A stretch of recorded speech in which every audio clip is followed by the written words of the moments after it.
Hey, Grace Church. Hope you're doing well this week. Let's take a moment and inspect our actions and our behaviors a little bit closer.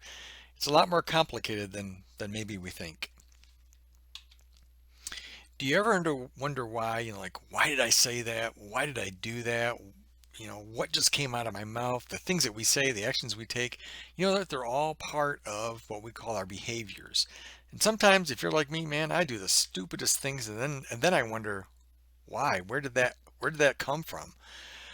Well, let's take a little bit deeper look at that to try to understand the answer to that question about why I took a certain action. Sometimes we think we did something, just out of pure emotion.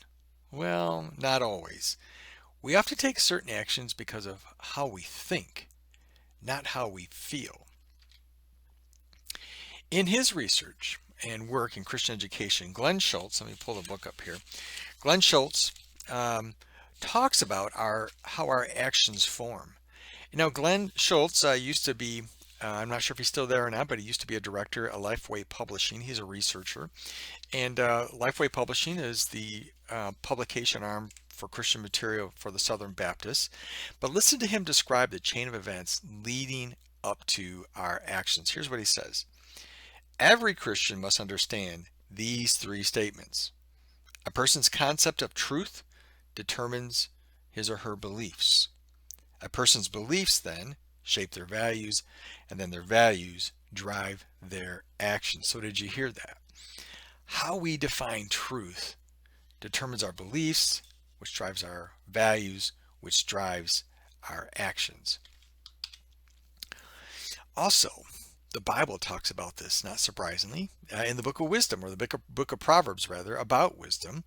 And let me read Proverbs chapter 3 to you just real quick here, a few verses from it, not the entire thing. But listen for how the author talks about wisdom or discernment in this particular version and the importance of it. So this is out of Proverbs chapter 3, starting in verse 21. My son, preserve sound judgment and discernment. Do not let them out of your sight. They will be life for you and ornament to grace your neck. Then you will go on your way in safety, and your foot will not stumble. When you lie down, you will not be afraid. When you lie down, your sleep will be sweet.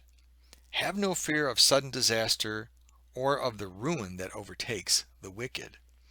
For the Lord will be your confidence and will keep your foot from being snared. So did you hear the author of Proverbs say it?